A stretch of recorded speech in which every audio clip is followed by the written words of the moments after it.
अच्छा, मैं बात कर रहा था कि हमने ना दो लाइब्रेरीज इसमें यूज की हैं मैंने। एक ओपन सीवी की लाइब्रेरी है, ये पहली लाइब्रेरी। दूसरी है मीडिया पाइप की। ये दोनों ही मतलब यूज होती हैं। ये ओपन सीवी तो बड़ी फेमस लाइब्रेरी है, ये सी के अंदर भी अवेलेबल है। ये कंप्यूटर विजन की जो है ओपन सोर्स लाइब्रेरी है। और दूसरे नंबर पे मीडिया पाइप जो है, इसे मैं यूज कर रहा हूँ। तो लाइब्रेरी को जब भी हमने यूज करना होता है, हम उसे इंपोर्ट स्टेटमेंट के थ्रू पहले लाइब्रेरी को अपने प्रोजेक्ट में इंक्लूड करते हैं। तो इसके अंदर दो इंपोर्ट स्टेटमेंट्स हैं, मींस मैंने दो लाइब्रेरीज इंक्लूड की हुई हैं। ठीक है, उसके नीचे ये सारा कोड है। लेकिन ये कोड अभी आपको समझ नहीं आएगा, क्योंकि पहले आपको कंप्यूटर विजन की थोड़ी सी बेसिक्स पता होनी चाहिए। सीवी का इसका पता होना चाहिए ओपन सीवी के साथ कैसे काम करना है। ठीक है, आपने ना सबसे पहले काम ये करना है, आपने अपने सिस्टम के ऊपर पाइथन को इंस्टॉल कर लेना है।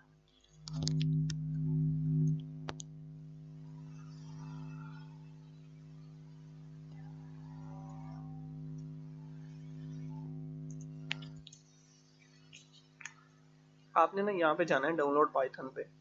ठीक है, सिंपली यहाँ से आप इसे डाउनलोड करेंगे और डाउनलोड करके इंस्टॉल कर लेंगे तो पाइथन आपके सिस्टम पे इंस्टॉल हो जाएगी। मीन्स फिर आप पाइथन का कोड रन करके चला सकते हैं।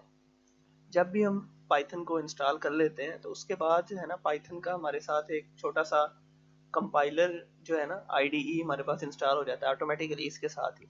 उसका नाम है आइडल। ठीक है, मीन्स अगर मैं यहाँ पे आपको शो करूँ IDLE लिख के, तो अब मेरे पास पाइथन का लेटेस्ट वर्जन 3.10 इंस्टॉल है और इसका आइडल मेरे सामने शो हो जाएगा। जैसे मैं आइडल को ओपन करूंगा, आइडल पे क्लिक करके, तो इस टाइप के विंडो मेरे सामने ओपन हो जाएगी। अच्छा, अभी तो मैंने ये प्रोजेक्ट ओपन किया हुआ है। अगर मैं इसे क्लोज करके ओपन करूँ, क्लोज करके दोबारा आइडल को ओपन करूँ, तो हमारे पास जो है एक ये इस तरह का इंटरप्रेटर शो होता है पाइथन का। ठीक है, इसमें हम पाइथन की कोई कमांड रन करके चला के चेक कर सकते हैं। लेकिन अगर हमें पूरा कोड लिखना है, ठीक है, कंपाइलर टाइप इन्वायरमेंट चाहिए, तो हम फाइल से न्यू फाइल में जाके एक पूरी फाइल आ जाएगी एम्प्टी, और यहाँ पे हम अपना कोड लिखना स्टार्ट कर सकते हैं। ठीक है, तो बड़ा सिंपल प्रोसीजर है पाइथन में स्टार्ट देने का। सिर्फ पाइथन को डाउनलोड करके इंस्टॉल करें सिस्टम पे, और आगे हम उसकी इंस्टॉलेशन और उसमें हम कोडिंग शुरू कर सकते हैं। दूसरी चीज़ है पाइथन के अंदर लाइब्रेरीज को इंस्टॉल करना। अच्छा, आवाज़ आ रही है? मेरी आवाज़ ठीक आ रही है? जी। अच्छा, तो पाइथन को इंस्टॉल करने के बाद आपने करना ये होता है कि पाइथन में लाइब्रेरीज अगर हमें कोई चाहिए तो वो हमने इंस्टॉल करनी होती है। उसके लिए सिंपली हम कमांड प्रॉम्प्ट में जाते हैं।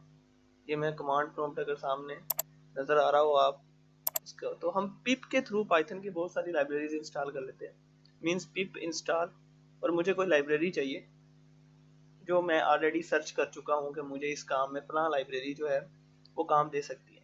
अच्छा, मुझे पता कैसे चलेगा कि मुझे कौन सी लाइब्रेरी चाहिए? सपोज करें मुझे कंप्यूटर विजन में कोई काम करना है, तो मैं सर्च कर सकता हूँ कि पाइथन लाइब्रेरीज फॉर। अब देखो यहाँ पे कितनी सारी ये सर्च रिजल्ट्स आ रहे हैं। Python libraries for data science, machine learning, image processing. अब इमेज प्रोसेसिंग के लिए या कंप्यूटर विजन के लिए मुझे चाहिए, तो मैं यहाँ पे फॉर कंप्यूटर विजन लिखूंगा तो मुझे काफ़ी सारे लिंक्स मिल जाएंगे जहाँ से मैं रीड कर सकता हूँ कि कंप्यूटर विजन का कोई भी काम करने के लिए मैं कौन सी लाइब्रेरीज यूज़ कर सकता हूँ। ठीक है ना? अब अगर मैं इसी को ओपन करूँ, पहले वाले लिंक को, तो यहाँ से मैं रीड कर सकता हूँ लाइब्रेरीज के बारे में। वहाँ से मुझे लाइब्रेरीज के डॉक्यूमेंटेशन के लिंक्स मिल सकते हैं। उन डॉक्यूमेंटेशन को पढ़ के मैं ये भी जान सकता हूँ कि किस लाइब्रेरी को यूज़ किस तरह से करना है। ठीक है, अब देखो ये फर्स्ट आई कोई लाइब्रेरी है, इसका मुझे आइडिया नहीं था, ये मुझे यहीं से पता चला है। इसका भी मुझे नहीं पता था। ये आई म्यूटिल, इसके साथ मैंने काम किया हुआ है। किरास का मुझे आइडिया है। ठीक है, और हाँ, ये ओपन सीवी आ गई जिसके साथ हम काम करेंगे। तो ओपन सीवी बड़ी फेमस लाइब्रेरी है, टॉप 10 कंप्यूटर विजन लाइब्रेरीज में शामिल है। ठीक है, तो इस लाइब्रेरी के साथ हम काम करें। इसके अलावा ये पाईटेस्ट रेक्ट है, ये भी बड़ी फेमस लाइब्रेरी है। उसके नीचे पाई टॉर्च है, ये भी बहुत फेमस लाइब्रेरी है। ठीक है, फिर वो गूगल की एक है लाइब्रेरी, जो वो गूगल प्रोवाइड करता है, मुझे उसका नाम भूल गया। टेंसर फ्लो, हाँ, एआई की लाइब्रेरी है टेंसर फ्लो, वो बड़ी फेमस लाइब्रेरी है पाइथन के अंदर। तो लाइब्रेरीज को इंस्टॉल जब हमने करना होता है तो हम क्या करते हैं, कमांड प्रॉम्प्ट में पिप इंस्टॉल। अच्छा, इससे पहले हमारे पास पाइथन इंस्टॉल होनी चाहिए सिस्टम पे। अगर पाइथन इंस्टॉल है तो ये कमांड हमारी चलेगी। अगर हमने वेरीफाई करना हो कि पाइथन हमारे सिस्टम पे इंस्टॉल है या नहीं, तो हम पिप की कमांड टाइप करने से पहले पाइथन डैश और कैपिटल V ये कमांड टाइप करेंगे तो वो हमारे सामने पाइथन का वर्जन शो कर देगा कि कौन सा वर्जन मेरे पास इंस्टॉल्ड है। ठीक है, जैसे मैंने अभी ये कमांड टाइप की तो वो मुझे बता रहा है कि पाइथन 3.10.1 वर्जन मेरे पास इंस्टॉल्ड है। ठीक है, और अब मैं जो है मुझे पता है पाइथन इंस्टॉल्ड है, तो मैं पिप इंस्टॉल, और सपोज करें मैं इसमें से कोई लाइब्रेरी इंस्टॉल कर लेता हूँ, iMutils की लाइब्रेरी हम इंस्टॉल कर लेते हैं क्योंकि ये मेरा ख्याल है कि मेरे पास इंस्टॉल नहीं है। तो मैं IMUTILS, तो ये लाइब्रेरी जो है मेरे पास ऑटोमेटिकली डाउनलोड होके इंस्टॉल हो जाएगी। ठीक है, और जब ये इंस्टॉल हो जाएगी उसके बाद मैं इसे यूज़ कर सकता हूँ और इससे कोई भी फंक्शनैलिटी परफॉर्म करवा सकता हूँ। ठीक है ना, और मुझे इसे यूज़ कैसे करना है उसके बारे में मैं मज़ीद सर्च कर सकता हूँ। इसकी डॉक्यूमेंटेशन मेरे सामने आ जाएगी। लेट से मैं यहाँ पे सर्च करता हूँ iMutils, ठीक है, और इसकी डॉक्यूमेंटेशन अगर मैं सर्च करूँ वो डॉक्यूमेंटेशन आ जाएगी, और उसमें वो शुरू से बताया होता है डॉक्यूमेंटेशन में कि आपने स्टार्ट कैसे लेना है। ठीक है, या मुझे कोई स्पेसिफिक फंक्शन परफॉर्म करवाना है, लेट से मुझे जो है वो करवाना है हैंड ट्रैकिंग करवानी है। ठीक है ना, हैंड ट्रैकिंग, तो हम सर्च कर लेते हैं कि क्या हम iMutils लाइब्रेरी की मदद से हैंड ट्रैकिंग कर सकते हैं।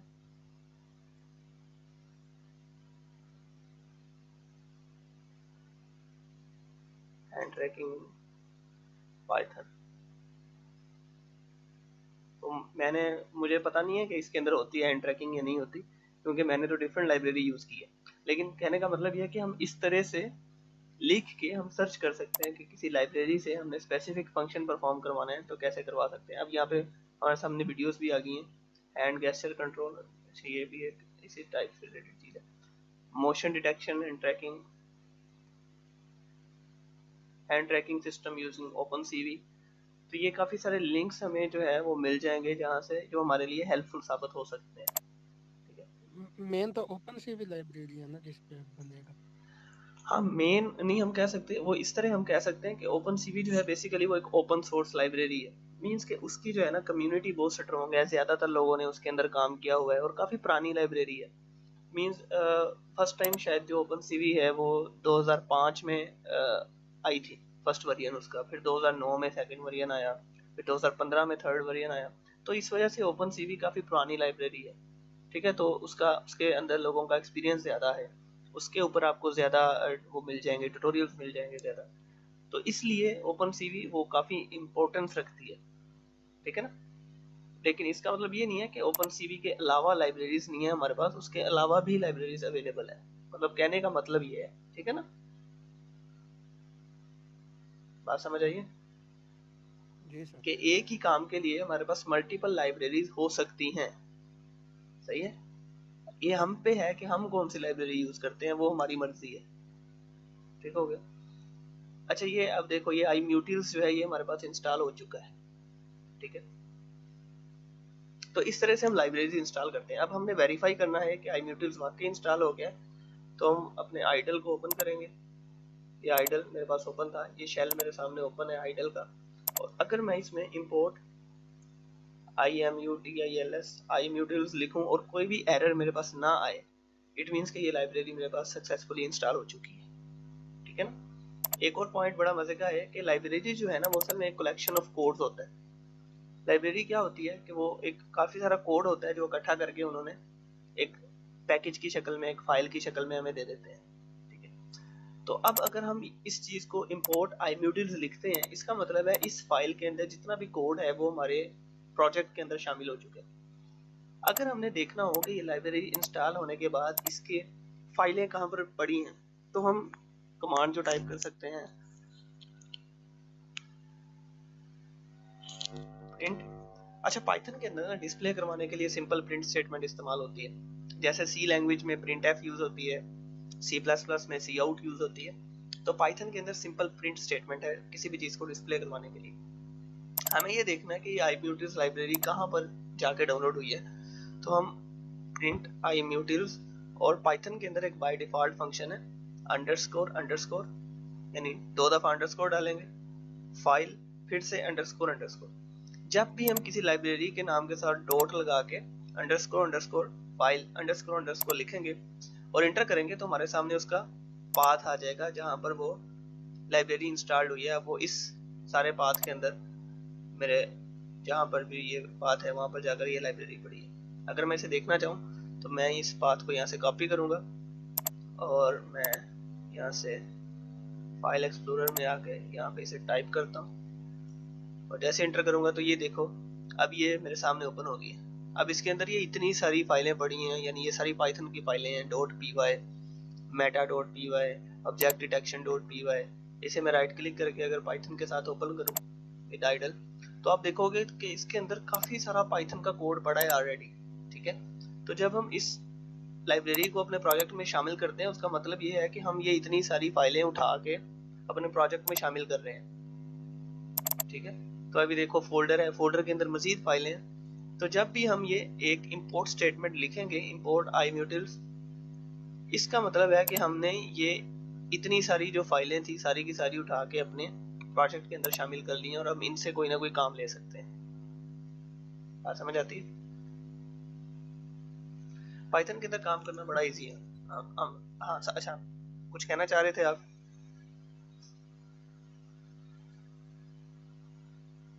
कोई क्वेश्चन है अभी तक? अच्छा, मैं बताना चाह रहा था कि पाइथन में ना काम करना बड़ा इजी है। मसलन सपोज करें कि हमने जो है आपने सी लैंग्वेज पढ़ी हुई है ना? जी सर। हाँ, सी लैंग्वेज में आपने शायद वो प्रोग्राम किया हो जिसमें 2 नंबरों को स्वैप किया जाता है। किया है प्रोग्राम वो? जी किया हो। हाँ, तो सी के अंदर अगर हमने 2 नंबरों को स्वैप करना है तो हमें एक थर्ड वेरिएबल, टेम्परेरी वेरिएबल बनाना पड़ता है।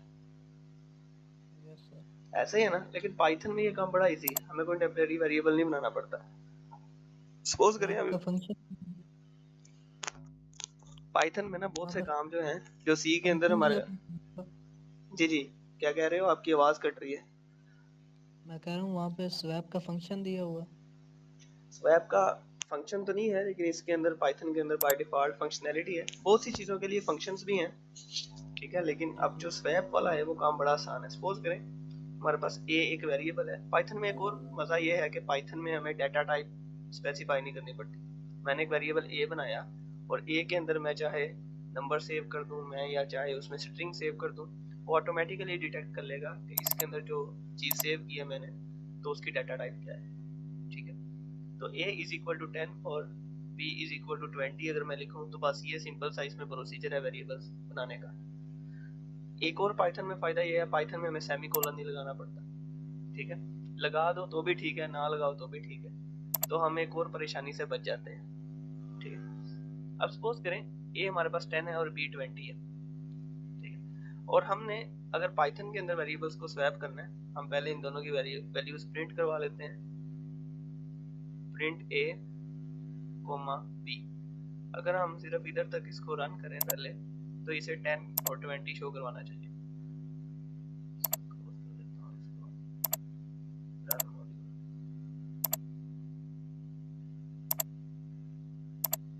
इसे मैं टेस्ट के नाम से सेव कर लेता हूँ।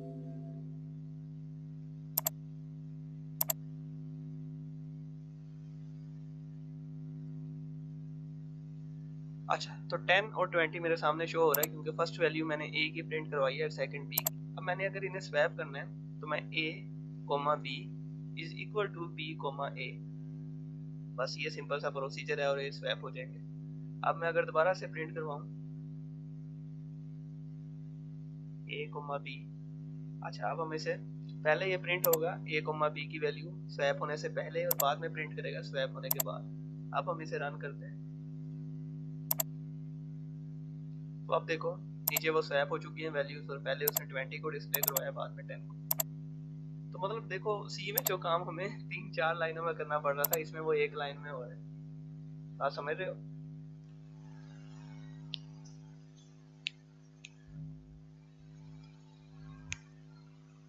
जी जी समझ आ रहा है। अच्छा अच्छा, मैं आपको ना एक छोटा सा पाइथन के अंदर वो दिखाता हूँ प्रोग्राम जो है फेस ट्रैकिंग का या फेस डिटेक्शन का। हम ये चीज़ें इसलिए कर रहे हैं ताकि हम जो है कंप्यूटर विजन का जो दूसरा प्रोजेक्ट है हमारा ये हैंड ट्रैकिंग वाला, तो इसको समझने में हमें आसानी हो सके।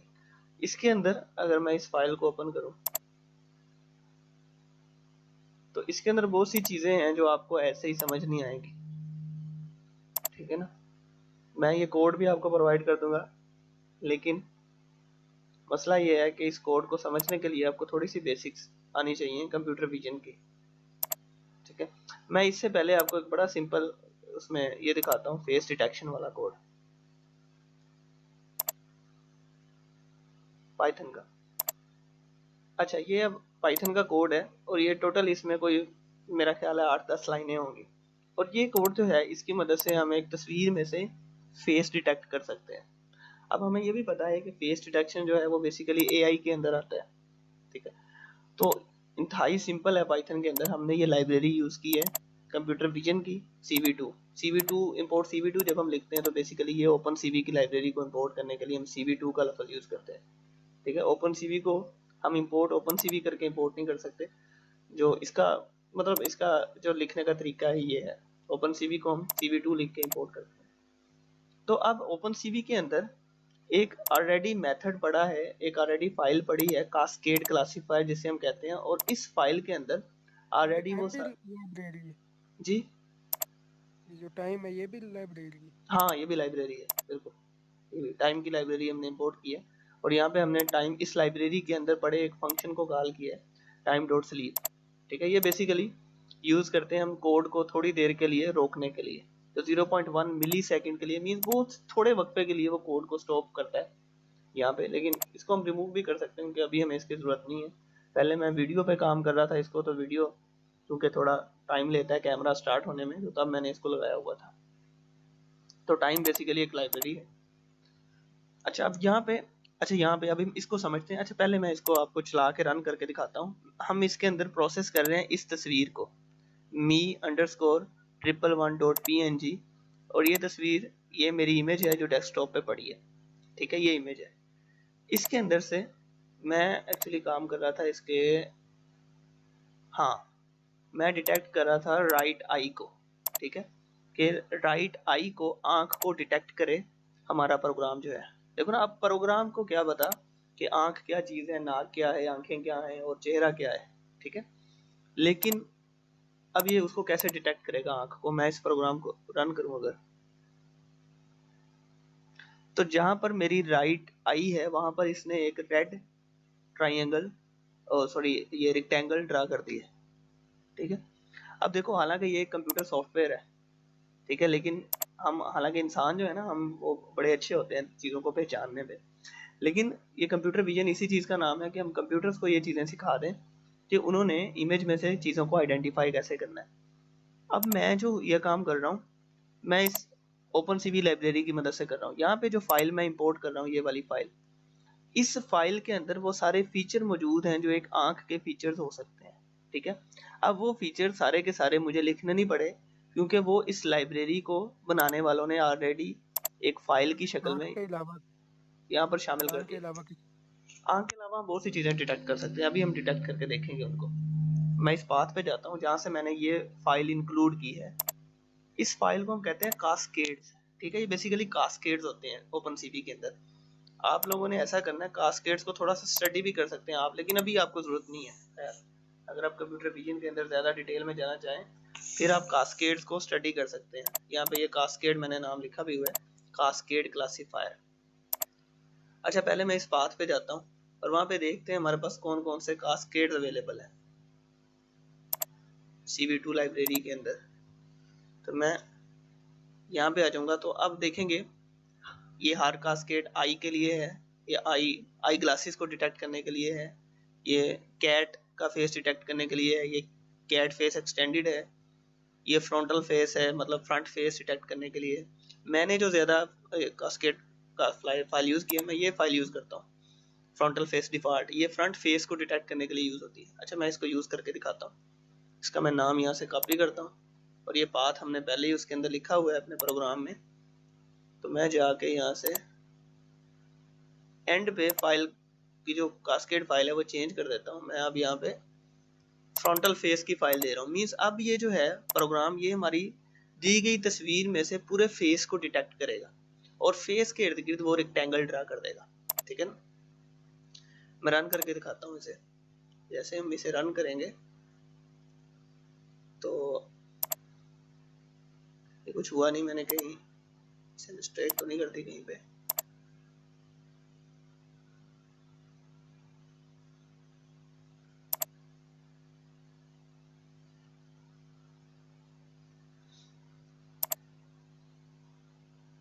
अच्छा, मैं इसे दोबारा से रन करता हूँ।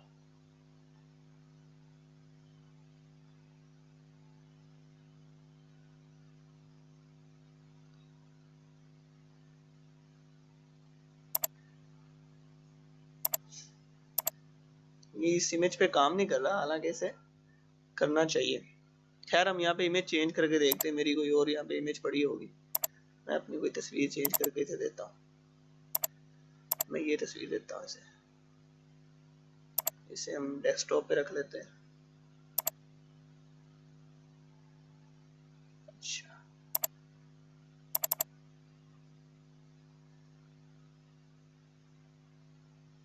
और ये क्योंकि जेपीजी इमेज है तो हम इसे डॉट जेपीजी। अच्छा, CV2 के अंदर ना ये IMRead एक फंक्शन है बेसिकली। IMRead का फंक्शन हम यूज करते हैं किसी इमेज को लोड करने के लिए। ठीक है, CV2.IMRead के आगे हम उस इमेज का नाम देते हैं या पूरा पाथ देते हैं। अब क्योंकि फाइल भी डेस्कटॉप पे ही पड़ी है तो इमेज भी डेस्कटॉप पे ही पड़ी है, तो मुझे पूरा पाथ देने की जरूरत नहीं है, इसलिए मैंने सिर्फ इसे नाम दे दिया। ठीक है, और इस सारे की उठा के मैं जब एक सेपरेट वेरिएबल में यूज करूंगा तो ये जो चीज भी ये फंक्शन रिटर्न कर रहा होगा वो सारी चीजें हम इस इमेज के अंदर, मतलब इस वेरिएबल के अंदर एक्सेस कर लेते हैं। मींस अब मैं कुछ चीजें दिखाता हूँ, बल्कि पहले हम इसे रन करते हैं, बाद में मैं दिखाता हूँ कि इस पूरी चीज को जब हमें एक वेरिएबल में सेव करवा रहे हैं तो एक्चुअली वो क्या चीजें इस वेरिएबल के अंदर सेव हो रही हैं। ठीक है, हम इसे रन करते हैं और देखते हैं इसके ऊपर। अब ये हमें, अब ये देखो, अब ये फेस को डिटेक्ट कर रहा है और फेस के इर्द गिर्द इसने रेक्टेंगल एक ड्रा कर दिए। ठीक है, ऑटोमेटिकली। अब मैंने सिर्फ एक छोटी सी फाइल इंक्लूड की है और वो फाइल क्या कर रही है, सारी डिटेक्शन वही परफॉर्म कर रही है। ठीक है, मैंने सिर्फ उस फाइल को उठा के यूज किया। सही है ना, ये फ्रंटल फेस, फ्रंट फेस को डिटेक्ट करने की फाइल थी। और हमारे पास बैक जाते हैं अगर तो, और हमारे पास यहाँ पे काफी सारी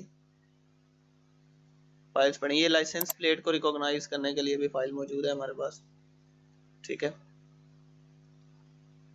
तो ये राइट आई, ये वाली मैं पहले यूज कर रहा था। ये फाइल कैसे डाउनलोड करते हैं? ये फाइल्स OpenCV के साथ ही डाउनलोड हो जाती हैं। ये इस लाइब्रेरी के अंदर, OpenCV लाइब्रेरी के अंदर बाय डिफॉल्ट मौजूद है ऑलरेडी। ठीक है, ये देखो ना, हम ये iMutils का पैकेज है। अगर हम साइट पैकेजेस के अंदर जाएं तो यहाँ पे वो सारी लाइब्रेरीज हैं जो मैंने डाउनलोड की हुई हैं। अगर हम CV2 लाइब्रेरी के अंदर जाएं और यहाँ पे डाटा के अंदर ये सारी फाइल्स ऑलरेडी अवेलेबल है। जब हम OpenCV को डाउनलोड कर लेते हैं तो ऑटोमेटिकली ये सब कुछ साथ में डाउनलोड हो जाता है। OpenCV को इंस्टॉल करने के लिए हम जो कमांड देते हैं वो है pip install OpenCV-Python। ठीक है, इस कमांड से OpenCV हमारे पास इंस्टॉल होगी। अगर मैं इसे दोबारा इंटर करूं तो वो कहेगा कि ये ऑलरेडी मेरे पास इंस्टॉल्ड है, रिक्वायरमेंट ऑलरेडी सेटिस्फाइड है। ठीक है, लेकिन आप जब फर्स्ट टाइम इंस्टॉल करोगे तो आप ये कमांड लिख के इसे इंस्टॉल करोगे। ठीक है, जी। अच्छा, मैं अब बताना चाह रहा था कि यहाँ पे कि हमने ये फाइल इंक्लूड की पहले, और इस फाइल को इंक्लूड करने के लिए हमारे पास मेथड है ऑलरेडी जो CV2 के अंदर मौजूद है, CV2.cascade classifier। इस मेथड के आगे हम इस फाइल को एज अ पैरामीटर इस फाइल को इंक्लूड करवाते हैं। ठीक है, और इस सारे को उठा के हम एक वेरिएबल में सेव करवा रहे हैं। मींस ये फाइल जब चलेगी और ये फाइल जो चीजें भी रिटर्न करेगी वो सारी चीजें इस फेस डिटेक्ट के अंदर सेव हो रही है। अगर हमें देखना हो कि इस फेस डिटेक्ट के अंदर क्या कुछ मौजूद है, हम इसे एक सिंपल प्रिंट कमांड दे के चेक कर सकते हैं। हमने किसी प्रोग्राम को समझना हो ना तो हम बहुत सारी प्रिंट स्टेटमेंट्स यूज करते हैं।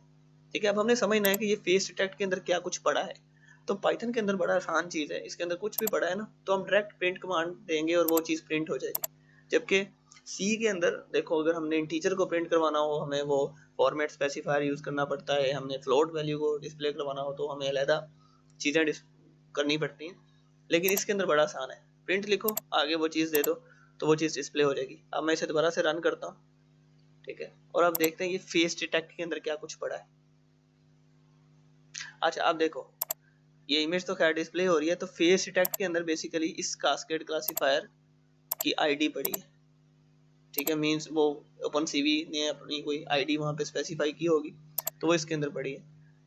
अगर मैं इसकी बजाय, अगर मैं इसको यहाँ से ये IM को प्रिंट करवाऊं कि इसके अंदर क्या चीजें वो सेव करवा रहा है, ठीक है, अगर मैं ये IM को रिमूव भी कर दूं ना, ये कोड फिर भी चलेगा, ये रीड फिर भी करेगा, लेकिन ये कुछ चीजें रिटर्न कर रहा है। रिटर्न करने से मुराद ये है कि मतलब ये जब इमेज को रीड करेगा तो उसके बदले में ये कोई इन्फॉर्मेशन वापस देगा, उस इन्फॉर्मेशन को हम किसी अलग वेरिएबल में सेव करवा सकते हैं और बाद में उस इन्फॉर्मेशन से काम ले सकते हैं।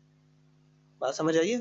रिटर्न स्टेटमेंट्स के बारे में पढ़ा होगा आपने सी लैंग्वेज के अंदर, हम फंक्शन से कुछ चीजें रिटर्न करवा रहे होते हैं। बिल्कुल समझ आ रही। हाँ, तो अब हम इसको करवा के देखते हैं IM को कि यहाँ पे ये क्या चीजें हैं जो इसके पास सेव है। अच्छा ये देखो, अब जैसे ही मैं IM को रिटर्न करवाया तो बेसिकली इसके पास ये पूरी इमेज पड़ी थी, ठीक है, और इमेज जो है वो OpenCV इमेजेस को एज अ मैट्रिक्स आइडेंटिफाई करता है। मींस मेरे पास ये पूरे का पूरा मैट्रिक्स आ रहा है, एक पहला मैट्रिक्स है, ये फिर दूसरा मैट्रिक्स है, ठीक है, और अच्छा दरमियान से उसने कुछ चीजें स्किप कर दी। बेसिकली OpenCV जो है वो क्या करता है, IM इस पूरी इमेज को ना मैट्रिक्स के तौर पे ट्रीट करता है। मैट्रिक्स पढ़ा है ना, रोज और कॉलम्स का सेट जो होता है। अब होता क्या है, इस इमेज की जो डायमेंशन है, फर्ज करें अगर इस इमेज की हाइट है, ये मैं कमेंट लिख रहा हूँ, हाइट जो है इसकी, मुझे यहाँ पे सपोज करें अगर इसकी हाइट है 720 पिक्सल्स, 720, और इसकी जो विड्थ है वो है 480 पिक्सल्स। तो हाइट का मतलब है कि इसके अंदर 720 रोज हैं एंड 480, विड्थ का मतलब है इसके अंदर 480 कॉलम्स हैं। तो बेसिकली ये कॉलम्स को शो करता है और ये शो करता है रोज को, ठीक है। अब होता क्या है कि इमेज जो है वो जो कलर्ड इमेज होती है ना, उसके हर पिक्सल के ऊपर 3 वैल्यूज होती है, ब्लू, ग्रीन और रेड की। अब ये यहाँ पे हमारे पास जितना ये मैट्रिक्स शो कर रहा है, जो इस तरह है ये एक रो है, और जो ये इस तरह नीचे है ये एक कॉलम है, ठीक है। तो एक पिक्सल के ऊपर ये 3 वैल्यूज हमें डिस्प्ले हो रही हैं उसकी कलर्स की, ब्लू की, ग्रीन की और रेड की। जो नॉर्मल फॉर्मेट होता है वो रेड ग्रीन ब्लू होता है, RGB फॉर्मेट होता है, ठीक है। लेकिन जो OpenCV है ये थोड़ा उल्टा काम करता है, और इसके अंदर जो फॉर्मेट है वो ब्लू ग्रीन रेड है। मींस ब्लू पिक्सल पहले डिस्प्ले, पहले नंबर पे ब्लू पिक्सल है, ग्रीन सेंटर में ही है और एंड पे रेड है, ठीक है। तो फर्स्ट पिक्सल के ये 3 पॉइंट्स है, फिर दूसरे पिक्सल के 3 पॉइंट्स है, ठीक है। मीन इस तरह से ये 720 रोज को पूरा करेगा और 480 कॉलम्स को पूरा करेगा। तो ये काफी सारा डाटा हमारे सामने डिस्प्ले हो रहा है, और बीच में से कुछ डाटा इसने 3 डॉट्स लगा के स्किप कर दिया है, और एंड पे जो है हमें ये एंड वाले कॉलम शो कर दिए। अगर हम सारा डाटा देखना चाहते हैं तो सारा भी डिस्प्ले हो जाता है, लेकिन वो काफी फिर लंबा सा यहाँ पे काफी बड़ा हो जाएगा। लेकिन कहने का मतलब ये है कि बेसिकली ये जो है इस तरह से मैट्रिक्स की फॉर्मेट में, ये रोज और कॉलम्स की फॉर्मेट में इमेज को डील करता है। अगर हम यहाँ पे टाइप को डिस्प्ले करवाना चाहें कि ये किस टाइप का वेरिएबल है, हमें अगर पाइथन के अंदर डिस्प्ले करवाना हो ना कि एक वेरिएबल की टाइप क्या है, तो हम सिंपली टाइप फंक्शन कॉल करते हैं और उसके आगे उस वेरिएबल को लिख देते हैं। तो अब देखेंगे कि ये इसकी टाइप क्या डिस्प्ले करवाता है। तो अब देखो टाइप आ रही है कि numpy.nd अरे। बेसिकली ये एक अरे है, अरेज के बारे में पढ़ा है ना, तो ये एक अरे है, ठीक है। तो अरे की फॉर्मेट में वो इसको सेव कर रहा है। numpy पाइथन की एक क्लास है और ये numpy की टाइप की अरे है। numpy एक टाइप ऑफ अरे है पाइथन के अंदर।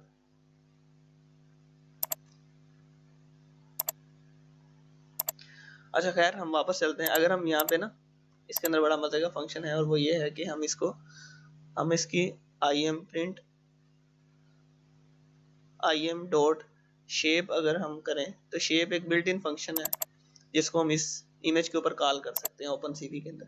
तो जैसे ही हम im.shape को कॉल करेंगे तो ये हमें इस इमेज की डायमेंशन शो करवा देगा, मीन इस इमेज की विड्थ कितनी है और हाइट कितनी है। तो अगर हम इसको दोबारा से रन करें तो अब आप देख रहे हो कि इमेज की जो हाइट है वो है 854 और विड्थ उसकी है 641। ठीक है, फर्स्ट जो है ये चीज हमारे पास हाइट होती है। और 3 का मतलब है कि इसमें 3 चैनल्स हैं। 3 चैनल्स मीन कि इसमें 3 कलर्स हैं, ब्लू, ग्रीन और रेड। ठीक है, तो लास्ट जो हमारे पास ये है एट्रीब्यूट, ये हमें चैनल्स को शो करता है। ठीक है, अगर हम डिस्प्ले करें कि im.shape जो है ये किस टाइप का है, तो हम इस सारे को, अब देखो ना ये ब्रैकेट्स के अंदर है। ठीक है, ये कोई अरे तो है नहीं, ये कोई लिस्ट भी नहीं है, तो ये क्या चीज़ है? तो ये पाइथन के अंदर बेसिकली एक डाटा टाइप है स्पेशल, इसका भी नाम आपके सामने शो हो जाएगा यहाँ पे। तो बेसिकली ये एक ट्यूपल है। ठीक है, पाइथन के अंदर एक और डाटा टाइप हम पढ़ते हैं जिसको हम ट्यूपल कहते हैं। ट्यूपल को हम स्मॉल ब्रैकेट से डिस्प्ले करते हैं। ठीक है, जैसे अरेज को हम जो है वो फ्लावर ब्रैकेट से यूज करते हैं, सॉरी पाइथन के अंदर डिक्शनरीज को हम इन ब्रैकेट से यूज करते हैं, लिस्ट को हम इन ब्रैकेट से, और ट्यूपल्स को हम ये छोटे वाली ब्रैकेट से। तो ये बेसिकली एक ट्यूपल है। ट्यूपल जो है 2 या 2 से ज्यादा वैल्यूज का सेट होता है। ट्यूपल्स में और अरेज में कुछ जो है वो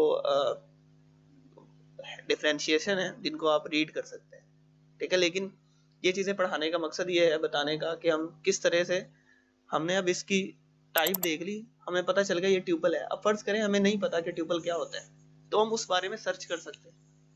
ठीक है ना, और उसके अलावा हम यहाँ पे पाइथन इसके ऊपर cv2 का मतलब ओपन cv का ही एक फंक्शन है cv2.resize, तो हम इमेज को रीसाइज कर सकते हैं। सपोज करें cv2. मुझे इसका साइज कम करना है या ज्यादा करना है। अभी इसकी हाइट है 854, विड्थ है 641 और चैनल तो 3 ही रहेंगे, लेकिन मैं इसे करना चाहता हूँ इसकी जो हाइट है वो मैं कह देता हूँ 640 हो जाए और विड्थ जो है वो 480 हो जाए। ठीक है, तो यहाँ पे एज अ ट्यूपल मैंने हाइट और विड्थ बता दी cv2.resize, और रीसाइज किसको करना है, पहला पैरामीटर मैंने वो इमेज दिया।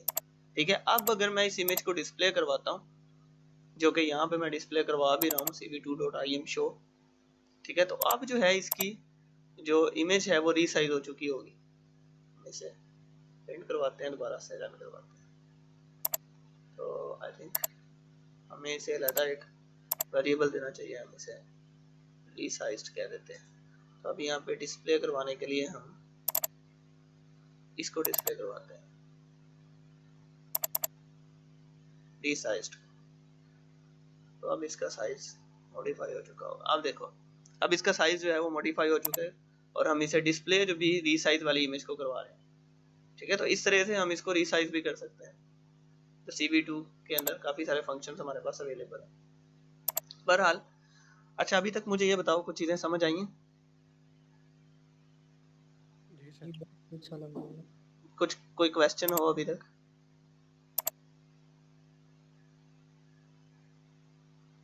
नो सर, अभी तक तो बोर तो नहीं हो रहे?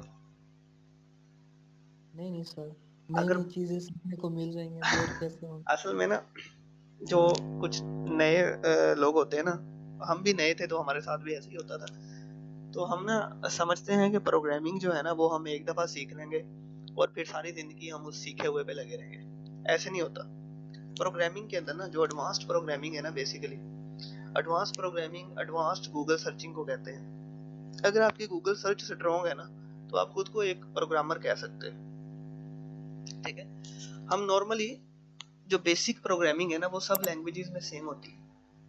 बेसिक डाटा स्ट्रक्चर भी सेम होते हैं, लिस्ट भी हर लैंग्वेज में यूज होती है, डिक्शनरी भी हर लैंग्वेज में यूज होती है, for loops, while loops her language में यूज होते हैं। ठीक है, फिर वो डाटा टाइप्स हैं, इंटीजर, फ्लोट, स्ट्रिंग, वो भी हर लैंग्वेज में यूज होते हैं। तो बेसिक चीजें आप किसी भी लैंग्वेज को यूज करते हुए सीख लो। किसी भी लैंग्वेज से सीख लो, आप सी से सीख लो, आप पाइथन से सीख लो, आप जावा से सीख लो। जब आपकी बेसिक स्ट्रॉन्ग हो गई ना, आपको पता चल गया कि ये यहाँ पे एक स्ट्रिंग है, ठीक है, आपको पता चल गया कि ये मैं मेथड कॉल कर रहा हूँ डॉट से, ठीक है ना, तो ये वो बेसिक चीजें जो हर लैंग्वेज में सेम होती हैं। ये फॉर लूप मैंने यहाँ पे यूज किया है, ये वाइल लूप है, आपको इनके फंक्शंस पता है, ये आपको इफ स्ट्रक्चर का पता है, ठीक है। तो अब क्या है, अब उसके बाद आप किसी भी लैंग्वेज में कोड कर सकते हैं। अब फर्क रह जाता है सिर्फ और सिर्फ सिंटैक्स का, ठीक है। सी का सिंटैक्स थोड़ा सा मुख्तलिफ है, पाइथन का सिंटैक्स थोड़ा सा मुख्तलिफ है। सी में हम जो है प्रिंट करने के लिए प्रिंट एफ स्टेटमेंट यूज करते हैं, पाइथन में हम सिंपल प्रिंट स्टेटमेंट यूज करते हैं, ठीक है। तो सिंटैक्स का सिर्फ डिफरेंस रह जाता है, बाकी बेसिक कॉन्सेप्ट वही रहते हैं, ठीक है। उसके बाद क्या होता है, उसके बाद जब आपने एडवांस्ड प्रोग्रामिंग करनी होती है ना, फिर आप एक्चुअली गूगल सर्च करते हो उन प्रॉब्लम्स के ऊपर, और गूगल सर्च करके फर्ज करो आपको एक कोड मिल गया, तो आप उस कोड को अपनी मर्जी से यूज कर सकते हो, अपनी मर्जी से उसमें चेंजिंग कर सकते हो, क्योंकि आपको बेसिक चीजें समझ में आ रही हैं। आपको पता है यहाँ पे वाइल लूप लगा हुआ है, आपको पता है यहाँ पे फॉर लूप लगा हुआ है, आपको पता है इधर इफ लगा हुआ है, तो आप उसके अंदर चेंजिंग कर सकते हो, ठीक है। हम समझते हैं कि गूगल पे सर्च करना शायद चीटिंग है, ऐसा नहीं होता। आप किसी भी बड़े सॉफ्टवेयर हाउस में चले जाएं, किसी भी बड़े स्टार्टअप पे चले जाएं, सारे इसी तरह से डेवलपर्स बनते हैं, ठीक है। आपको उन्होंने प्रॉब्लम दे देना है, और उसके बाद उन्होंने आपसे ये नहीं कहना कि आप इंटरनेट ना यूज करो, आप जो मर्जी यूज करो, आप इंटरनेट खोलो, आप स्टैक ओवरफ्लो यूज करो, अगर आप अच्छी सर्च कर सकते हो, आपका काम है प्रॉब्लम सॉल्व करना, ठीक है, तो आप अच्छे प्रोग्रामर हो, ठीक है ना। अब देखो, अगर आपको नहीं पता, आपके सामने प्रॉब्लम आता है, बंदा आपको दे देता है कि यार आपने पाइथन के थ्रू एक इमेज लोड करवानी है और उसे रीसाइज करना है और उसका साइज ये होना चाहिए। अब आपको नहीं पता कि ओपनसीवी के थ्रू उसको रीसाइज कैसे किया जाता है, ठीक है। तो आप क्या करोगे, आप सिंपली जो है गूगल पे जाओगे और आप सर्च करोगे, ठीक है ना। आप सर्च करोगे कि resize image in Python using OpenCV. तो ये जी का बटन मेरा खराब है, मुझे बार बार कॉपी करना पड़ता है, यूजिंग ओपनसीवी, ठीक है। तो आपके सामने वो काफी सारे सॉल्यूशंस आ जाएंगे, उन्हें आप समझ सकते हो क्योंकि आपने बेसिक्स पढ़ी हुई है, ठीक है। जैसे यहाँ पे इमेज रीसाइजिंग आ गया यूजिंग ओपनसीवी, ठीक है। तो आप इसको ओपन करोगे, इस लिंक से ओपन करोगे, इसको देख लोगे, ठीक है। या आप ये स्टैक ओवरफ्लो का लिंक आ जाएगा कहीं पे नीचे, स्टैक ओवरफ्लो बड़ी फेमस वेबसाइट है प्रोग्रामिंग के सॉल्यूशंस के लिए, ये देखो, ये स्टैक ओवरफ्लो की वेबसाइट आएगी, how to resize an image with OpenCV 2.0। अच्छा, ये पुराना वर्जन है, लेकिन फंक्शंस क्योंकि वर्जन अपडेट होता है, फंक्शंस ऑलमोस्ट सेम रहते हैं, तो हम यहाँ से देख सकते हैं लेटेस्ट अभी जो वर्जन चल रहा है ओपनसीवी का, वो ओपनसीवी वर्जन 4 चल रहा है, ठीक है। तो अब इसने क्वेश्चन पूछा हुआ है जी, how to resize an image, नीचे किसी ने आंसर दिया होगा उसका। अब इसने ये देखो आंसर दिया हुआ कि इस तरह से हम इसको भी रन करके इस तरह से कर सकते हैं। दूसरा काम हमने ये किया हुआ है, ये जो हमने अभी रन किया है cv2.resize के थ्रू, ठीक है, बाय स्केलिंग अ फैक्टर। इसने दो मेथड बताए हुए हैं, तो ये वाला फैक्टर,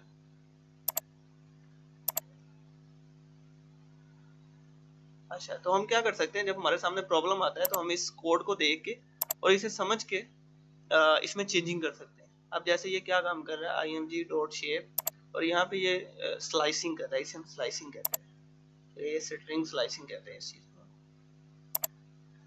इसको अगर हम,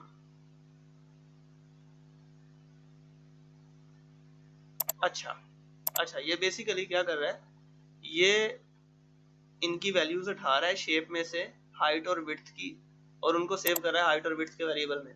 तो ये ट्यूपल एक ही टाइम पे उठा रहा है, और ट्यूपल की वैल्यूज को, ट्यूपल की पहली वैल्यू हाइट होती है जो कि हमने अभी देखी है, तो पहली वैल्यू उसकी हाइट में सेव हो रही है, सेकंड वैल्यू विड्थ में सेव हो रही है। तो अब देखो, मैंने इसे समझ लिया क्योंकि मेरा ये कंसेप्ट क्लियर था, ये वाला स्लाइसिंग वाला, ठीक है। इसने डायरेक्ट पूरी शेप को प्रिंट नहीं किया, अगर ये पूरी शेप को प्रिंट करता तो इसके सामने तो पूरा वो मैट्रिक्स शो हो जाता, ये वाला, ये जो मैट्रिक्स हमने अभी डिस्प्ले करवाया था, किधर गया, ये शेल के अंदर पूरा का पूरा हमने डिस्प्ले करवाया था मैट्रिक्स। लेकिन अगर हम इसको डिस्प्ले करवाएं, जो चीज इसने उठाई है यहाँ से, तो ये हाइट और विड्थ को ही डिस्प्ले करेगा। सपोज करें हम यहाँ पे वापस आते हैं अपने इसके अंदर, तो अगर मैं इसको डिस्प्ले करवाऊं, हमारा im नहीं है, img नहीं है, im है, im.shape को अगर हम प्रिंट करवाएं, तो ये हाइट और विड्थ को डिस्प्ले करवाएगा, जो करंट हाइट और विड्थ है इसकी, जो कि हमने पहले डिस्प्ले करवाई थी। हम इसे रन करके देखते हैं।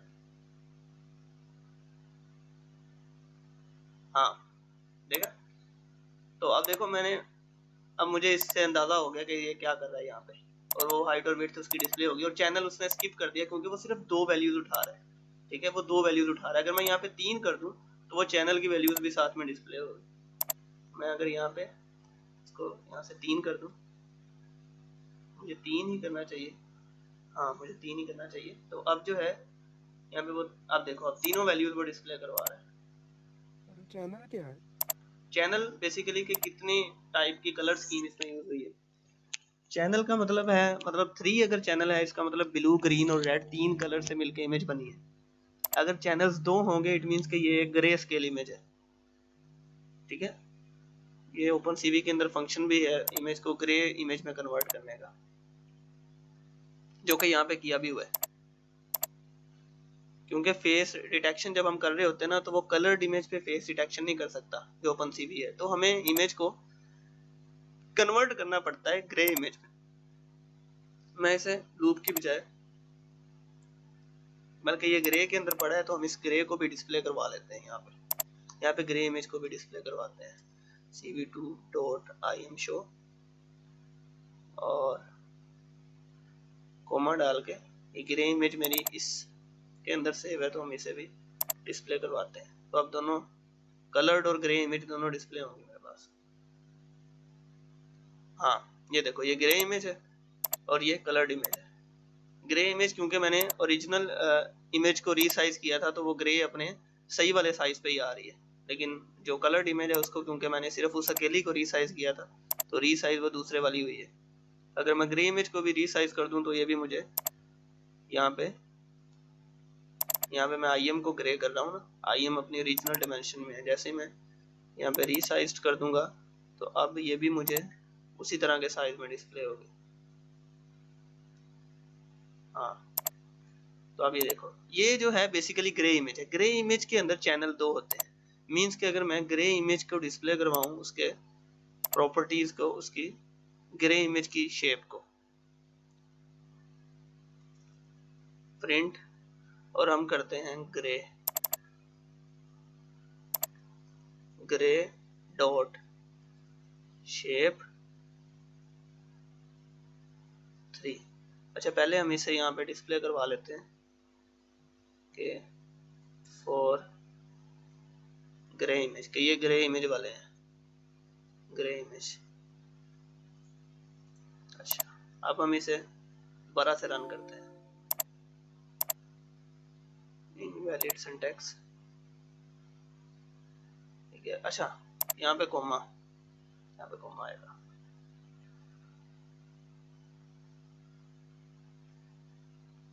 अच्छा जी, फॉर ग्रे इमेज, अच्छा 480 मल्टीप्लाई 640 ये उसकी वही करवा रहा है डिस्प्ले इसका लेंथ और विड्थ। इसको मैं क्लोज करता हूँ ये क्योंकि लूप के अंदर है तो ये बार बार प्रिंट हो रहा है, ठीक है। वाइल ट्रू बेसिकली हम लिखते हैं जब हमने कोई इनफाइनाइट लूप चलानी है, ठीक है। तो हम इसे, मेरा ख्याल है इसे यहाँ से डायरेक्ट शेप को प्रिंट करके देखते हैं, बजाय कि हम इसे 3 करें। अब हम इसे करके देखते हैं कि अब ये क्या डिस्प्ले करवाता है। इट मींस ग्रे इमेज जो है इसके अंदर वो चैनल्स की इंफॉर्मेशन सेव नहीं रखता। चले तो ग्रे इमेज बेसिकली, हाँ ग्रे इमेज के अंदर 2 चैनल नहीं होते, ग्रे इमेज के अंदर एक ही चैनल होता है। ग्रे इमेज को हम रिप्रेजेंट करते हैं एज शेड्स ऑफ ग्रे, ठीक है। ये ना थोड़ा एक्सटेंडेड सा टॉपिक है, मैं आपको थोड़ा सिंपल वर्ड में एक्सप्लेन करता हूँ कि जो होती है ना कलर्ड इमेज, ये 3 डायमेंशनल इमेज होती है, लेकिन जो ग्रे इमेज होती है ये सिंपली 1 डायमेंशनल होती है। इसमें एक पिक्सल को हम एक ही वैल्यू से रिप्रेजेंट कर रहे होते हैं, और वो वैल्यू अगर वो वैल्यू होती है 0 से 255 के दरमियान। अगर वो वैल्यू 0 है तो वो है कंप्लीट ब्लैक, जैसे वो 255 की तरफ चलते जाएगी वैल्यू तो वो थोड़ा वाइट की तरफ जाती जाएगी। फुल 255 वैल्यू मीन्स के टोटली वाइट इमेज, ठीक है। तो ग्रे इमेज जो है वो एक सिंगल वैल्यू से रिप्रेजेंट होती है, जबकि उसके मुकाबले में कलर्ड इमेज को एक पिक्सल को शो करने के लिए 3 वैल्यू चाहिए होती हैं, ब्लू, ग्रीन और रेड की। उन तीनों को मिक्स करेंगे तो कोई ना कोई कलर बन जाएगा, ठीक है।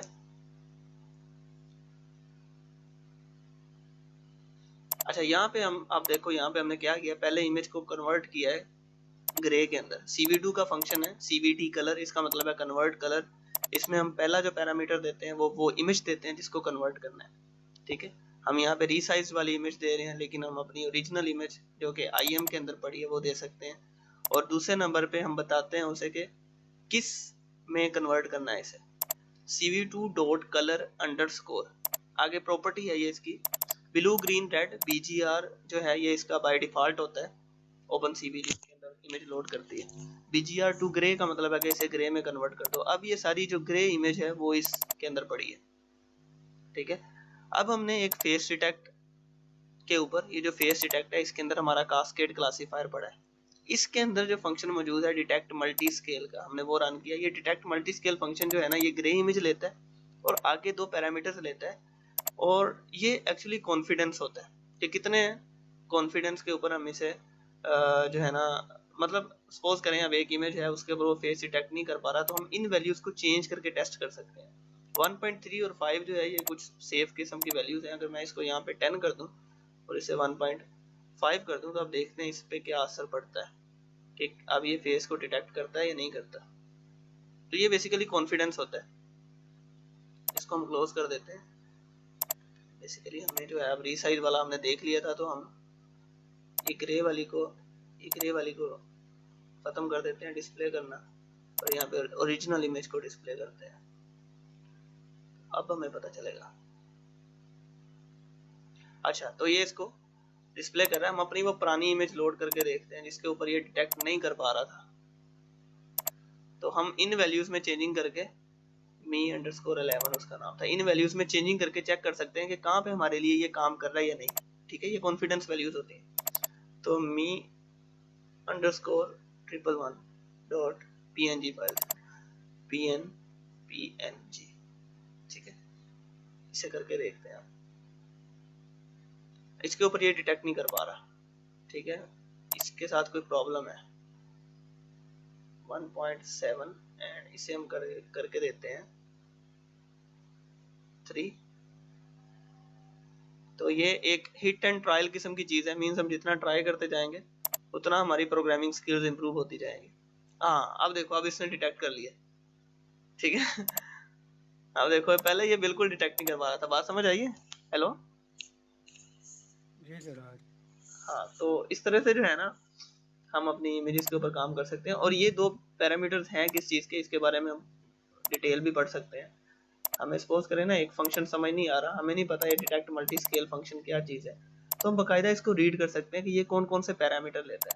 पहले पैरामीटर का तो हमें समझ आ गया, ये दूसरे 2 पैरामीटर क्या है, ठीक है। इसके बारे में हम डिटेल पढ़ सकते हैं। यहाँ पे हम सर्च कर सकते हैं कि डिटेक्ट मल्टी स्केल मेथड जो है वो क्या होता है, ठीक है। तो वहाँ पे हमें जो है, हाँ, ये मिनिमम नेबर्स एक वैल्यू होती है, एक स्केल फैक्टर होता है, how much the image size is reduced at each image scale. तो बेसिकली स्केल फैक्टर और मिनिमम नेबर्स, ये 2 वैल्यूज है। ये वाली पहला है स्केल फैक्टर और दूसरा है मिनिमम नेबर्स, ठीक है। इसके बारे में मजीद डिटेल हम पढ़ सकते हैं। बहरहाल ये फेसिस जो है ये हमें 4 पॉइंट्स रिटर्न करता है। सॉरी, ये जो डिटेक्ट मल्टी स्केल फंक्शन है कि हमारा फेस का जो x पॉइंट है वो क्या है, y पॉइंट क्या है, फेस की विड्थ कितनी है और फेस की हाइट कितनी है। इन चारों वैल्यूज को हम एक ट्यूपल के अंदर सेव करवा रहे हैं। पहली वैल्यू को हमने x में सेव करवा दिया, दूसरी को y में, तीसरी को w में, चौथी को h में। और हम इसके ऊपर ड्रा कर रहे हैं एक रेक्टेंगल ड्रा करने के लिए हमारे पास मेथड है CV2.rectangle का, ठीक है। ये मेथड 4 पैरामीटर्स लेता है, 5 पैरामीटर्स लेता है। पहली ये चीज लेता है इमेज जिसके ऊपर हम रेक्टेंगल ड्रा करना चाहते हैं। दूसरे नंबर पे ये लेता है कि रेक्टेंगल कहाँ से शुरू हो और कहाँ पर ख़त्म हो, ठीक है ना। अब सपोज करें मैं इससे पहले रन कर लेता हूँ। हमें रेक्टेंगल फेस, अब देखो ना, फेस जो है, ये जो इमेज है ये एक्स और वाई प्लेन के अंदर है। एक्स और वाई मतलब जैसे हमने पहले वो अरे को प्रिंट भी करवाया था, तो एक्स एंड वाई वैल्यूज के तौर पे वो इसको सारी इमेज को अंडरस्टैंड करता है जो हमारा प्रोग्राम है।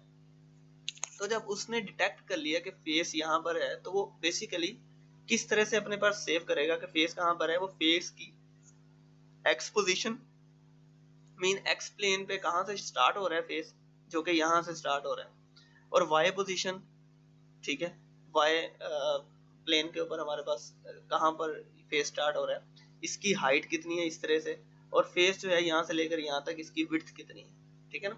तो हमने रेक्टेंगल जब ड्रा करनी है तो हमने यही पॉइंट्स उसे देने हैं कि आप रेक्टेंगल ड्रा करना एक्स पॉइंट से और वाई पॉइंट से शुरू करना है आपने, जो आपने डिटेक्ट किया है ना फेस, उसका एक्स और वाई पॉइंट, ठीक है ना।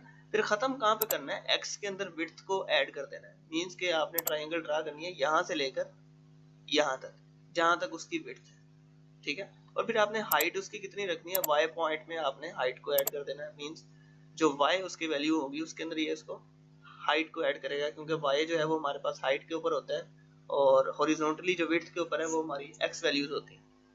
बात समझ आई है कुछ? हेलो, मुझे लगता है तुम्हें समझ आने में मुश्किल हो रही है। हम इसे इस जो फंक्शन है इसको एक सादा इमेज के ऊपर टेस्ट कर सकते हैं।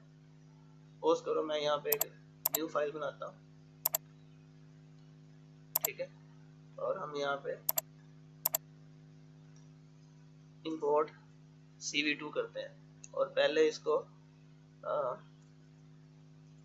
cv2.imread एक यही वाली इमेज हम इसमें लोड कर लेते हैं, me_111.png, इसको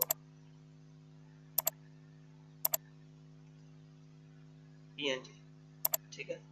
और हम इसके ऊपर रेक्टेंगल ड्रा कर रहे हैं im, यहाँ पे हम कोऑर्डिनेट्स देते हैं बेसिकली।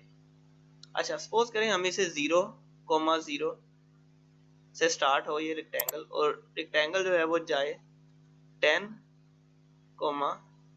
यहाँ पे हम उसे देते हैं 20, या हम इसे थोड़ा ज्यादा दे देते हैं 100,200 दे देते हैं। और ये जो आगे वैल्यूज हैं ये बेसिकली कलर होता है, ये 0 मीन्स ब्लू भी 0 है, ग्रीन भी 0 है, एंड रेड जो है वो 170 है, ठीक है। मैक्सिमम वैल्यू 255 होती है, अगर हम फुल 255 वैल्यू दें तो वो बड़ा ब्राइट रेड कलर होगा, ठीक है। और 2 मीन्स उसकी जो वो रेक्टेंगल ड्रा करेगा उसकी जो मोटाई है, थिकनेस कितनी होगी, ठीक है। 2 1 2 3, अगर 1 करेंगे तो वो थोड़ा कम होगी, और अगर हम 2 करेंगे तो वो थोड़ा थिकनेस ज्यादा होगी। बहरहाल इसको हम सेव करके जब हम चेक करेंगे तो अब आपको थोड़ी समझ लग जाएगी कि ये क्या चीज़ है। मैं इसे RECT लिख के सेव कर देता हूँ और अब हम इस फाइल को रन करते हैं।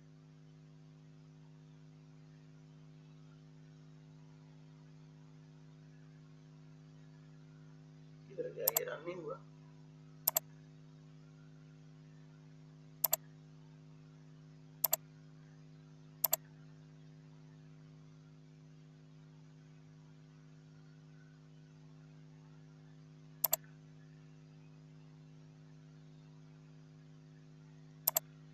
ये रन नहीं हुआ, इससे कोई ये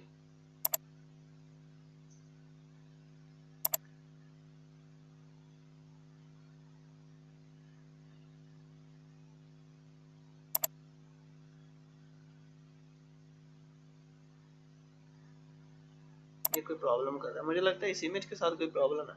चलो मैं इसे दूसरी इमेज देख देखता हूँ, biru_me.jpg, इसको करके देखते हैं। ओहो, हमने इसे शो नहीं ना करवाया, मैं मिस्टेक कर रहा हूँ यहाँ पे। हमने इसे डिस्प्ले तो करवाना था cv2.im शो कर दो, तो इसीलिए वो शो नहीं हो रही।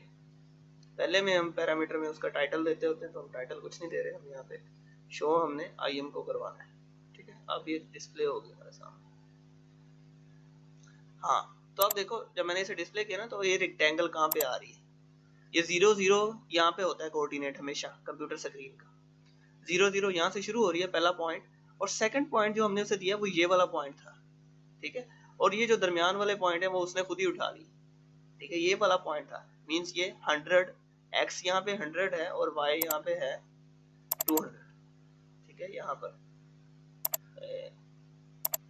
इस जगह पर मुझे ये बताओ, आप क्या नाम था आपका, अब्दुल वासे, मुझे आपने ये बताओ कि अगर मुझे इस रेक्टेंगल को राइट साइड के ऊपर इंक्रीज करना है, इसकी विड्थ इंक्रीज करनी है, तो मैं यहाँ पर कौन सी वैल्यू चेंज करूंगा?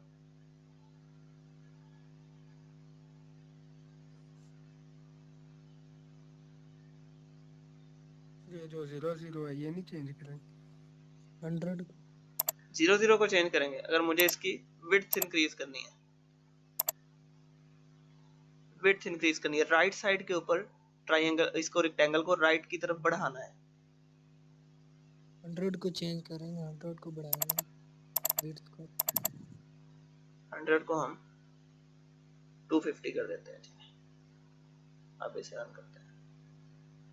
वेरी गुड, बिल्कुल ठीक है। इसका मतलब है आपको समझ आ रही है कुछ। हाँ, अच्छा आप ये देखो रेक्टेंगल थोड़ी थिकनेस इसकी कम है, जैसे हम यहाँ पे इसको 2 करेंगे तो थिकनेस इसकी बढ़ जाएगी। अब देखो थोड़ी थिक हो गई, समझ आती है ना बात।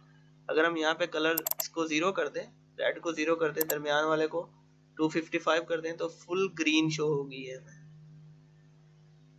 समझ आती है बात? जी जी समझ आ रहा है। ठीक है। अच्छा एक और मजे की चीज ये है कि अब हम अगर इस इमेज के साथ, वो किधर गया वो वाला स्क्रिप्ट मेरा, ये अच्छा इस इमेज की जो हम डिस्प्ले करवाते हैं इसकी im.shape, इसकी जो वो है डायमेंशंस, इसकी हाइट है 854, विड्थ है 641। ठीक है, सो इट मींस हाइट मतलब y वैल्यू, ठीक है, एंड विड्थ मतलब x वैल्यू। ठीक है, सो अगर हम 0 0 से स्टार्ट करें इस रेक्टेंगल को, और जो इसकी x वैल्यू है वो हम दे दें 641 जितनी इसकी टोटल डायमेंशन है, और y वैल्यू हम इसे दे दें 854। इसका मतलब है इस रेक्टेंगल को यहां से शुरू होना चाहिए और आखिर तक जाना चाहिए। ऐसे ही है ना? जी जी ऐसे ही है। चलिए हम टेस्ट करके देखते हैं, इससे हमारे कॉन्सेप्ट थोड़े और क्लियर हो जाएंगे। ठीक है ना, क्योंकि इसकी फुल जो डायमेंशन है वो यही है ना। फुल जो इसकी हाइट है वो 854 है और फुल इसकी विड्थ वो 641 है। तो हम रेक्टेंगल में भी यही कर रहे हैं, हम स्टार्ट 0 0 से कर रहे हैं और फुल तक लेके जा रहे हैं। तो हम इसको टेस्ट करके देखते हैं। अभी हमारे सामने एक मजे की चीज डिस्प्ले होगी। हाँ ये देखो, अब ये देखो रेक्टेंगल ने उसके फुल एरिया को कवर कर लिया। ये इमेज मेरी स्क्रीन के ऊपर पूरी नहीं आ रही, हम इसे रीसाइज करके भी देख सकते हैं। बहरहाल ये अंदाजा हो गया होगा आपको, नजर आ रहा है अब्दुल वासे? जी सर जी आ जी रहा है। नजर आ रहा। तो ये रेक्टेंगल ने फुल इमेज को कवर कर लिया, तो इससे हमें थोड़ा कंसेप्ट हमारा क्लियर हो गया कि x और y 0 0 यहाँ पे होते हैं कॉर्नर पे, फुल लेफ्ट कॉर्नर पे, अपर लेफ्ट कॉर्नर। ठीक है, और उसके बाद वाले जो भी हम पॉइंट्स देंगे तो वहां तक वो रेक्टेंगल ड्रा होना शुरू हो जाएगी। ठीक है ना, समझ आई ना? 641 का जो हम इसके साथ और मजे की हरकतें कर सकते हैं। 641 का जो हाफ होता है वो क्या होता है, हम इसे कहते हैं जी, यहाँ पे कहते हैं 641 डिवाइडेड बाई 2 से शुरू हो, सेंटर से शुरू होगी अब ये, और 854 को भी 2 पे डिवाइड करो, मीन्स दोनों के सेंटर से। अब हम इसे ट्राई करते हैं। तो इसे अब एक्सपेक्टेड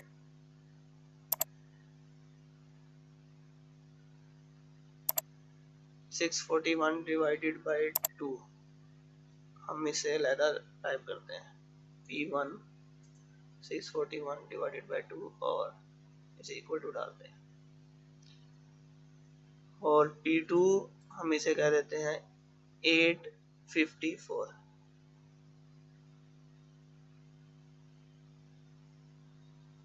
डिवाइडेड बाई 2।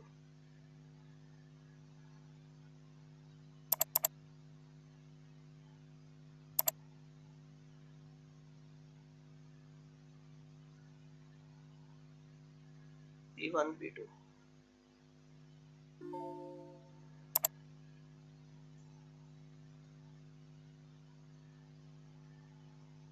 अच्छा मुझे लगता है मुझे P2 P1 देना चाहिए।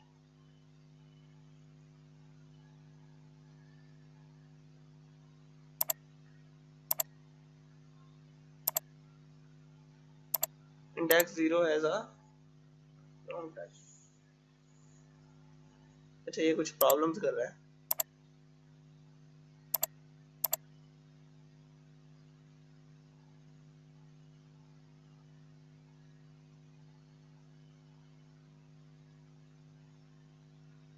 मुझे इसे इंटीजर करना चाहिए, मे बी ये फ्लोट वैल्यूज दे रहा हूँ इसलिए कुछ ऐसे प्रॉब्लम कर रहा हूँ। हाँ अच्छा, अब देखो अब ये कहाँ से स्टार्ट हो रहा है। ये वाला जो पिक्सल है ये वो है, ये वाला पॉइंट वो है जो हमने इन दोनों को डिवाइड करके हासिल किया है यहाँ पे। लेकिन ये थोड़ा बिल्कुल सेंटर पे नहीं है, थोड़ा सा साइड पे है। वो थोड़ा साइड पे इसलिए है क्योंकि 641.2 पे कम्प्लीटली डिवाइड नहीं होता, और इस वजह से वो जो है ये जो हमारा फर्स्ट पॉइंट है वो थोड़ा सा हट गया है, थोड़ा सा राइट की तरफ चला गया है, बिल्कुल सेंटर में नहीं है क्योंकि ये कम्प्लीटली डिविजिबल नहीं है ना। हम 640 पे कर सकते हैं, फिर थोड़ा सा फर्क पड़ जाएगा। नहीं वो ज्यादा उधर को चला गया, वो ज्यादा राइट हो गया। एनीवेज, तो इस तरह के आप एक्सपेरिमेंट्स कर सकते हैं इमेजेस के ऊपर। तो आप थोड़ा इमेजेस के बारे में ना आप को अंदाजा हो जाएगा कि इसमें हम CV2 के अंदर किस तरह से काम करते हैं।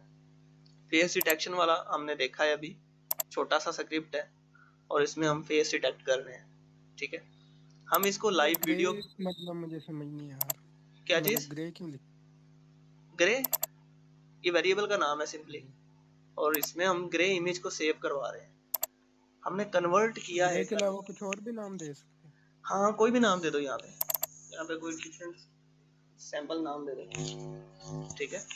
तो ये तो वेरिएबल का नाम है ना, वेरिएबल का नाम तो हम कुछ भी रख सकते हैं, समझ आ रही है बात। इसी तरह यहाँ पे हम इस इमेज को प्रोसेस कर रहे हैं, ग्रे इमेज को, तो यहाँ पे हम सैंपल कर देंगे, अब नाम चेंज कर देंगे उसका, ठीक है। तो अब हम अगर रन करेंगे तो ये फिर से रन हो जाएगा, ये देखो, ठीक है। तो सिंपली वो एक नाम है, उससे कोई फर्क नहीं पड़ रहा, बात समझ रहे हो। अच्छा अब मुझे बताओ, अभी तक कोई क्वेश्चन आपके माइंड में हो? हम इसके बाद नेक्स्ट सेशन करेंगे अपना एक और, ठीक है। और तब तक जो है आपको मैं एक छोटी सी असाइनमेंट दूंगा, और मैं कल दूंगा आपको, ठीक है। इसी से रिलेटेड होगी, ओपन सीवी की मदद से इमेज को प्रोसेस इफ करना। वाली का समझा दें या हम्म, 4 तक ही करना है? क्या कह रहे हो? अगर वो सर इफ वाली भी समझा दें या 4 तक ही करना है?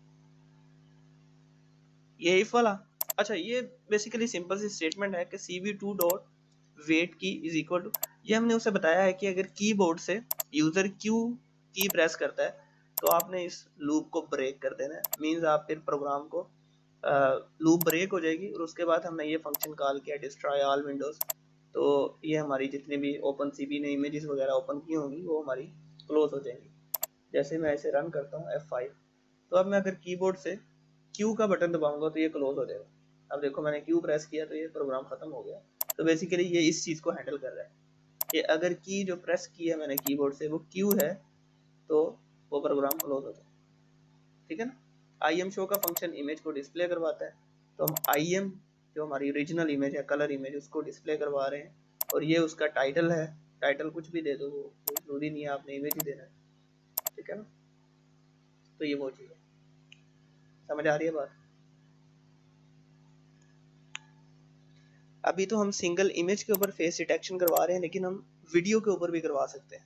मीन्स के लाइव वो वेब कैम से वीडियो कैप्चर करे और उसके ऊपर फेस को डिटेक्ट कर रहा हो वो, ठीक है।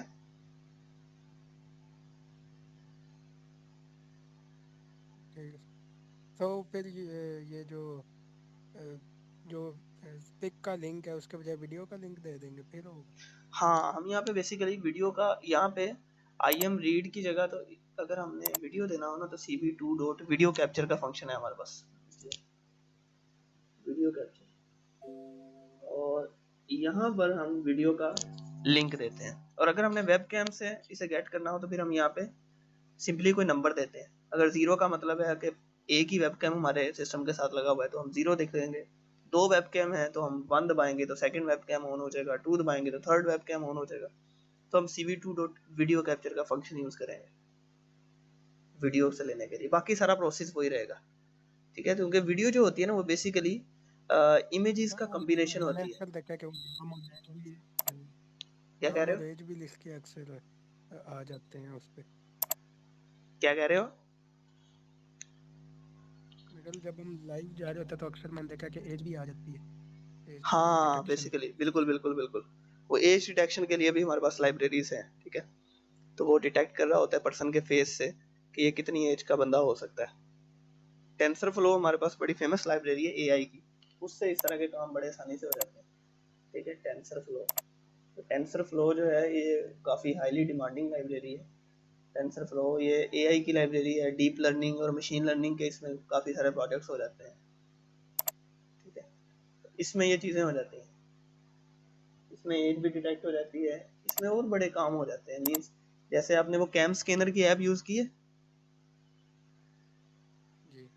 हाँ, तो वो क्या कर रहा होता है, वो बेसिकली उसको रीड करता है वो जो इमेज होती है और उसको बड़ा प्यारा सा डॉक्यूमेंट बना देता है, ठीक है। तो वो जो है वो इन्हीं लाइब्रेरीज की मदद से, टेंसर फ्लो की मदद से हम वो काम कर सकते हैं इस तरह का, ठीक है। टेंसर फ्लो एंड्रॉइड ऐप के लिए भी अवेलेबल है, हम अगर उसको समझ लेते हैं हम उससे एंड्रॉइड ऐप डेवलप कर सकते हैं।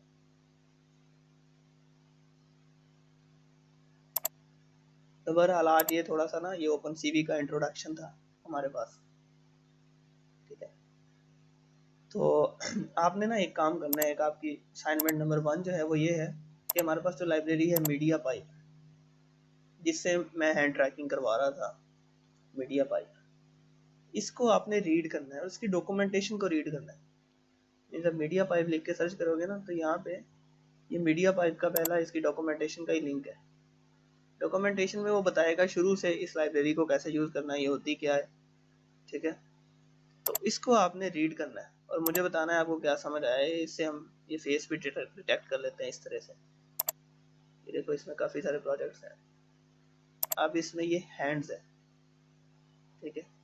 हैंड्स पे हम क्लिक करते हैं तो इससे और काफ़ी सारी चीज़ें डिटेक्ट हो जाती हैं। अच्छा, अब ये इसने हैंड्स वाले को खोल दिया, मीडिया पाइप हैंड्स। अभी देखो यहाँ से वो सारा आपने पढ़ना है, इसको रीड करना शुरू करना है, ठीक है। और देखना ये क्या कर रहा है, ये क्या कह रहा है, ठीक है। ये इसका पाम डिटेक्शन मॉडल है। यहाँ पे इसने सैंपल कोड भी दिया होगा, ये नीचे यहाँ पे इसने सैंपल कोड दिया होगा। पूरी बॉडी भी हो जाती है। हाँ पूरी बॉडी भी हो जाती है। ये पाइथन सोल्यूशन एपीआई, ये पाइथन के बारे में आ गया। ये हर फंक्शन के उसने हर फंक्शन पे क्लिक करोगे उसकी आ जाएगा कि वो किससे यूज़ होता है। अब ये देखो ये उसने पूरा पाइथन का सैंपल कोड दिया हुआ है और इसमें ये कंप्यूटर विजन की हमारी ओपन सीवी की लाइब्रेरी भी यूज़ हो रही है। मतलब ये दोनों मिलकर काम कर रही हैं, CV2 भी है, मीडिया पाइप भी है। तो ये सारा कोड आप कॉपी करके इसे पाइथन के अंदर टेस्ट रन भी कर सकते हो, ठीक है। फिर आप हर हर फंक्शन को समझ सकते हो। ड्रा लैंडमार्क्स का फंक्शन क्या कर रहा है, ये ऊपर इसने बताया हुआ होगा, यहाँ पे हर हर फंक्शन को एक्सप्लेन किया होगा इसने यहाँ पे। ये देखो स्टैटिक इमेज मोड क्या होता है, मैक्सिमम हैंड्स ये फंक्शन किस लिए है, ये क्या चीज़ है, ये क्या चीज़ है। और यहाँ पे इसने ये हैंड्स है तो पोज डिटेक्ट कर सकते हैं हम। ये आइरस, जो हमारी आइज का आइरस स्कैन जिसे हम कहते हैं। फेस मैश जो है वो होता है फेस के जो लैंडमार्क्स मतलब पॉइंट्स डिटेक्ट करता है, फेस डिटेक्शन इसके थ्रू भी हो जाती है। हेयर सेगमेंटेशन, ऑब्जेक्ट डिटेक्शन, बहरहाल इसमें काफ़ी सारी चीज़ें हैं। लेकिन आपने अभी ये कोड उठा के इसे टेस्ट रन करना है। तो दूसरे नंबर पे आपने समझना है कि ये कोड क्या कर रहा है। समझने के लिए आप क्या करोगे, फर्ज करो ना आपको डॉक्यूमेंटेशन से एक चीज़ नहीं मिल रही, आपको ये नहीं समझ आ रहा ये मल्टी हैंड लैंडमार्क्स क्या है, आप इसे गूगल पे सर्च करोगे डायरेक्टली, तो वहाँ पे आपको स्टैक ओवरफ्लो का लिंक मिल जाएगा या किसी और चीज़ का लिंक मिल जाएगा। तो वहाँ से आपने इसे समझना है और इन पैरामीटर्स को समझना है कि ये हर हर पैरामीटर किस लिए हम इसे दे रहे हैं। फिर आपको कोड सही से समझ आएगा। बात समझ आती है, जी ठीक सर। है। तो अब यार देखो ये भी बता रहा है कि हम इसे जावा स्क्रिप्ट की मदद से एक वेबसाइट के ऊपर भी इम्प्लीमेंट कर सकते हैं। मीन्स आप वेबसाइट के ऊपर करवा सकते हो ये सारा काम, फेस डिटेक्शन का, हैंड ट्रैकिंग का। तो मज़े की चीज़ है ये। तो ये एंड्रॉइड के लिए आ गया नीचे, ठीक है। एंड्रॉइड में इसे कैसे यूज़ करना है। तो बहरहाल इससे आप बड़े मज़े मज़े के प्रोजेक्ट्स बना सकते हैं। आप इसे पूरा मतलब एक बड़ी हाई लेवल की ऐप बनाई जा सकती है इससे। तो ये पूरा कोड है, ये देखो उसने खुद ही दे दिया सारा कोड एज अ सैंपल। पहले आपने इसे समझना है, दूसरे नंबर पे आपने इसे चला के टेस्ट करना है। ठीक हो गया, ये आपकी असाइनमेंट। समझ आई बात? हेलो। जी सर। अच्छा अब मुझे बताओ कोई क्वेश्चन है अभी तक? खुद रिवाइज करेंगे फिर। हाँ, रिवाइज इसे करना, मैं ना इसकी वीडियो को स्टॉप करता हूँ, तो इसे मैं फिर वीडियो को रेंडरिंग करके इसे मैं अपलोड कर दूंगा, ठीक है, वीडियो का लिंक भी शेयर कर दूंगा। मुझे ये बताओ कि आज के सेशन से कुछ समझ आया, कोई नई चीज़ सीखने को मिली? यस जी यस। मिला बहुत कुछ। मतलब बेनिफिशियल कोई आपको पता लगा कि आपका टाइम अच्छे चीज़ के लिए यूज़ हुआ है? कहीं ये तो नहीं जी लगा कि यार एम ही फजूल था, बोर हो गए? बहुत कीमती लगा टाइम, बहुत कीमती चीजें हैं ये, अभी पहली हाँ, दफा देख। ये आहिस्ता आहिस्ता इंशाल्लाह आपका एक्सपीरियंस हो जाएगा, ठीक है, जब आप 2-3 सॉल्यूशंस जो है प्रोग्रामिंग में करोगे ना, 2-3 प्रोजेक्ट्स, तो प्रोग्रामिंग आपकी अच्छी हो जाएगी।